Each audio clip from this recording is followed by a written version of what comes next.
You enlist in the Navy Reserve in 1963. You graduate from high school the next year, do Navy training, you're a hospital corpsman, and then you go active duty in early 66.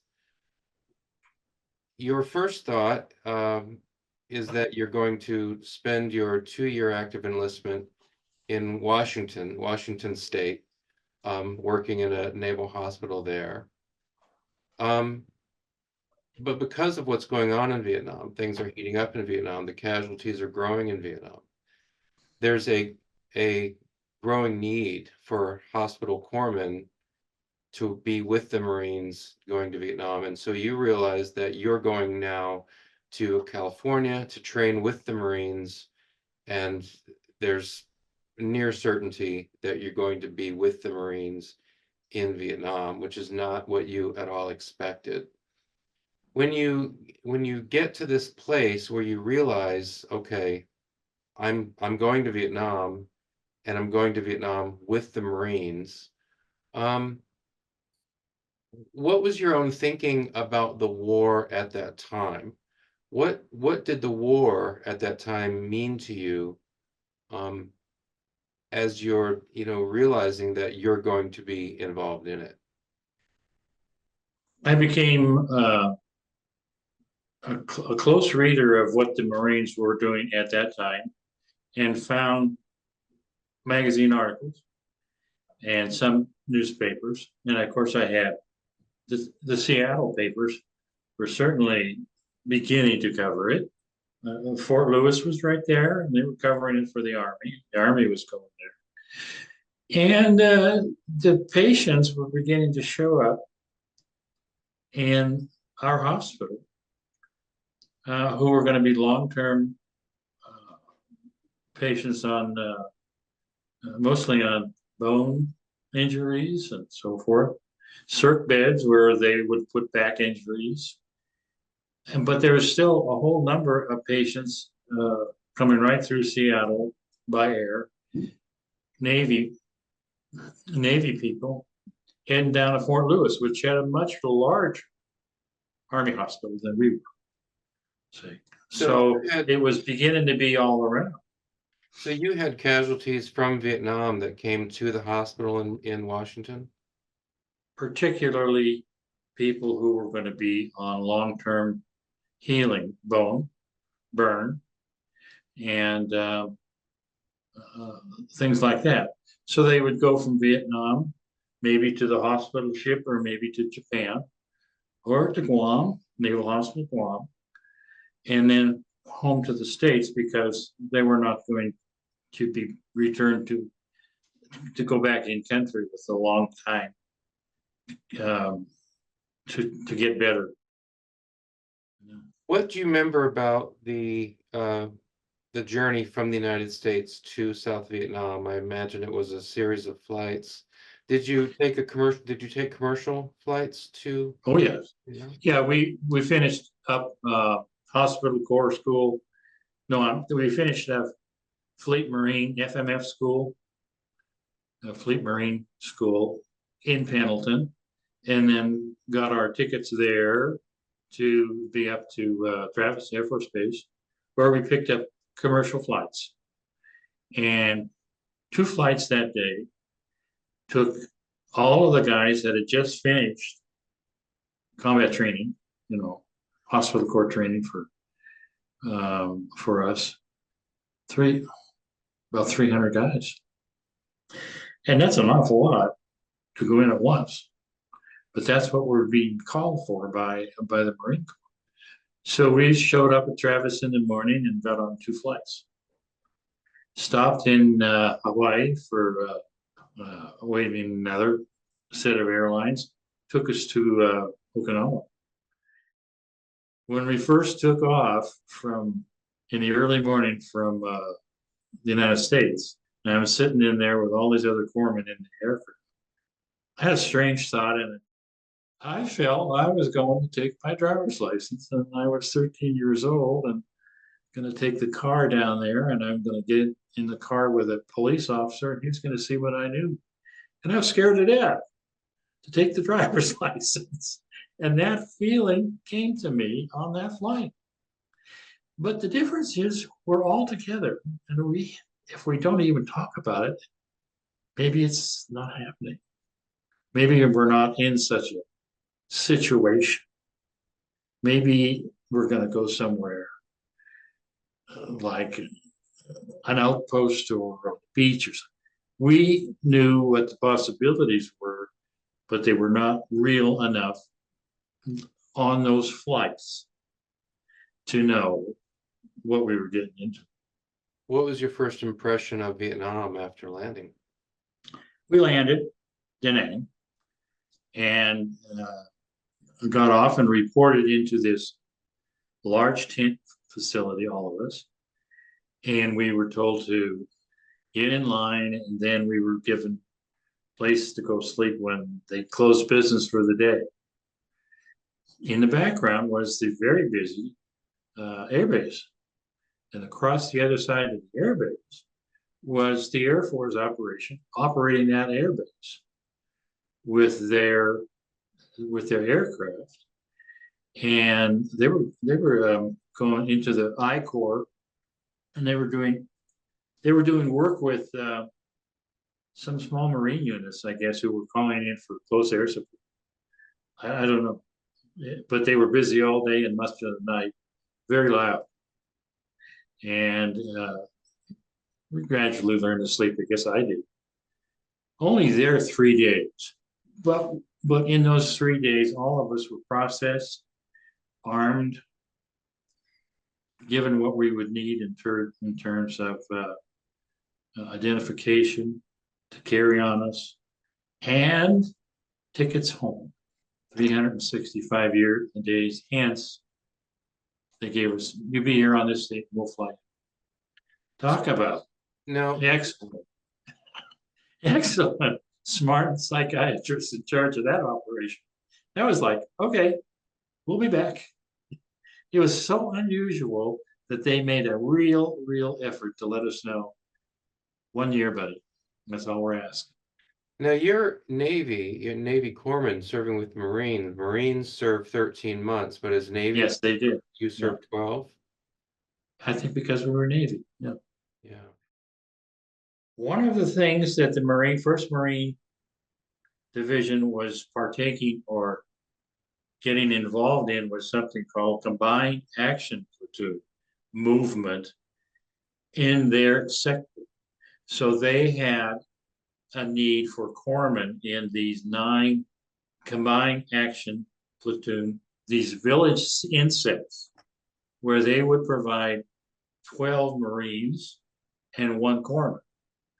And they were to encircle the Marines, encircle the airstrip, quote, further out from the sides of the airstrip, further out than these dog teams, where they were immediately around the airfield. But we were going to be circled 15 to 18 miles out, maybe. So what the Marine Corps was doing then was putting corpsmen with these combined action platoons, these village insets, out there entirely around the airfield, where they were going to live and maintain presence and interdiction for things going on out there. So I was told, we're going to send you to one of those. I never heard of him. The other corpsmen we talked about, we never heard of him. There's a lot of Marines in the club never. But the First Marine Division was going to support this around its airfield, So because this was new. This was new. So we're going in there, and I didn't know what we were going to be expected to do, but we were with Marines. what was the basic mission of the combined action platoons? Defense. They would go on middle of the night, walking around out there, snooping around, setting up systems that they might interdict people coming in, Viet Cong. They would work with South Vietnamese soldiers, not the South Vietnamese Army, but just local guys. Popular They forces. would PFs. Yeah. Here, actually, yeah, you got it. So they would work with PFs, and then so I went out there the fourth day in country. I was taken in a truck, dropped off at one of these village insets, which where I stayed for a year. Wasn't far from the airstrip. I could hear everything going on the from the jets, all kinds of air traffic. You mean at Da Nang? At Da Nang, I was within air distance. I was very, very close to that in my village. My village was Foxtrot 4. And so I got the idea that, well, this is interesting. I'm in the middle of all kinds of defensive situations. So what do I do? And then there was the E5 Marines, and I'm in charge. I'm in charge of you, but I don't know what it is you're supposed to do. So try to clue me in. I said, I don't know either. Well, the next day, the first day I was in that village, in that little compound, the children and their moms showed up in the morning to see me for whatever they wanted to see me about. It's their custom to know that the corpsman is in the village. The corpsman is with the Marines now. We can go and see him in the morning and show them what we need done in terms of little infections, scabs, and so forth, which I saw at first. Nothing like I never trained. I never trained in pediatrics. I never trained in anything with little children. But we were set there. Sometimes you get to thinking, what were they thinking? We were not trained to do this. We were trained to take care of people on a ward in a modern hospital. And here we are.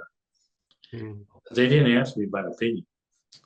And so I got used to seeing the kids. They come in with their moms, we're sisters, and we do what we could and clean them up, scratches and bandages, ointments, and always smiling. They were and we were. I realized it was an absolutely terrific situation that I'd fallen into for no other reason than they just happened to send me to Foxtrot 4. I was asked to go on a probe or go out with the guys who had to go out at night. Our guys had to either go patrol, set up an ambush, do something to show a presence, and night was the time to go. So the E5, he said, you need to go out on patrol. Well, that was just, whoa, that was kind of what's going to happen. We walked about 2 miles across rice paddies and entered someplace called Dog Patch. And the Marine in charge of our little group said, have a seat, dog. And we'll come back, get you in an hour and go back to our compound. What are you going to do? And he said, we have to get these guys the hell out of this dog patch, back across the street and go back to work onto the airfield. They have no business here. They're not supposed to be off the airfield. But there's a lot of skitty houses around here. And after dark, they make their way over to these skivvy houses. And our job is to get them the heck back where they belong in case anything happens. And that's all you're probably going to do. What you're calling them skivvy houses? Whorehouses. Whorehouses, yeah. Yeah, that's what Dog Patch was. Sure. Almost exclusively. It was in a main of Highway 1 and up Freedom Hill. The cross of Highway 1 and Freedom Hill, Dog Patch. The first one where I didn't know what to do was a little guy, maybe 6 months or so.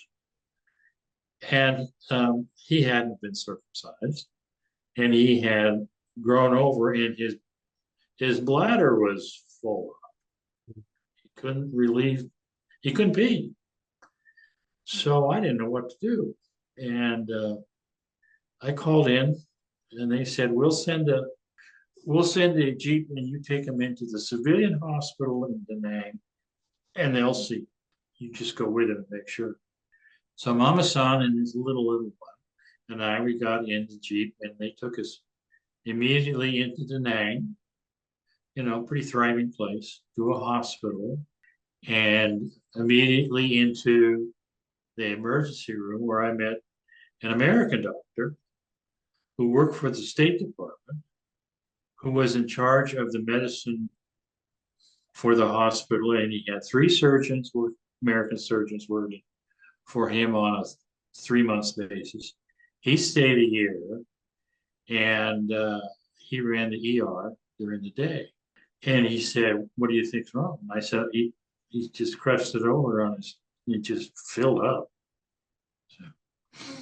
So he said, I'll take care of him, but don't leave him here. He won't need to be left here. We just need to get him circumcised and drain off this urine." And he said, "So step back, because when you puncture your full bladder, it really has a lot of pressure behind it. So he did that and circumcised him, and he told me how to take care of the wound, the circumcision.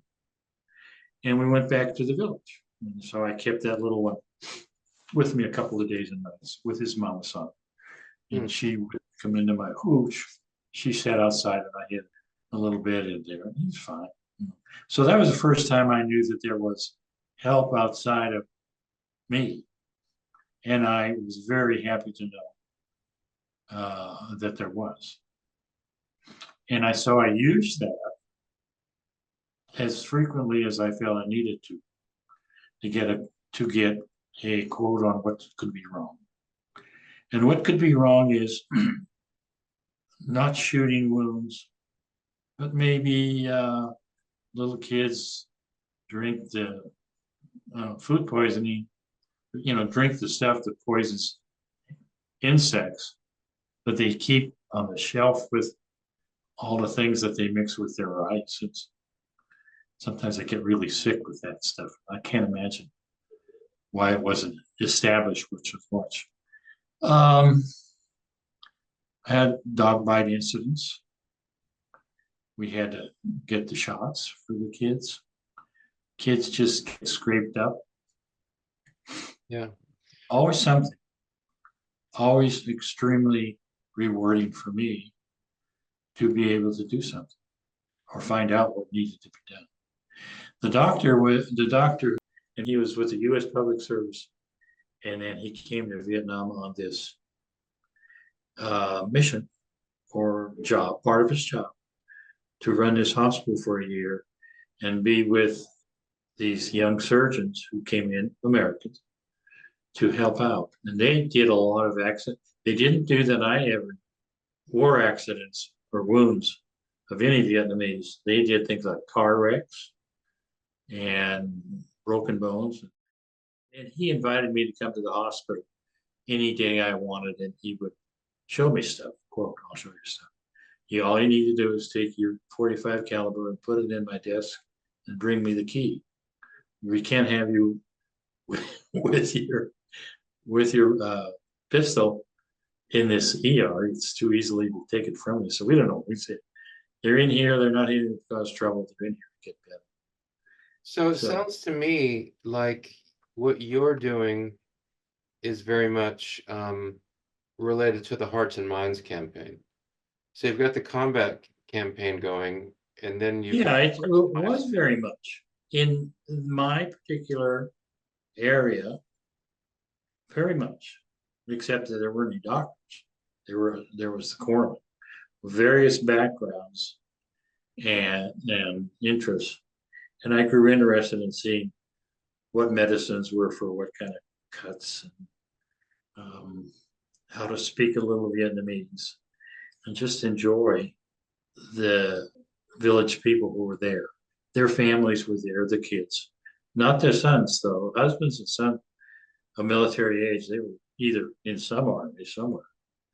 I didn't know which one. I never asked.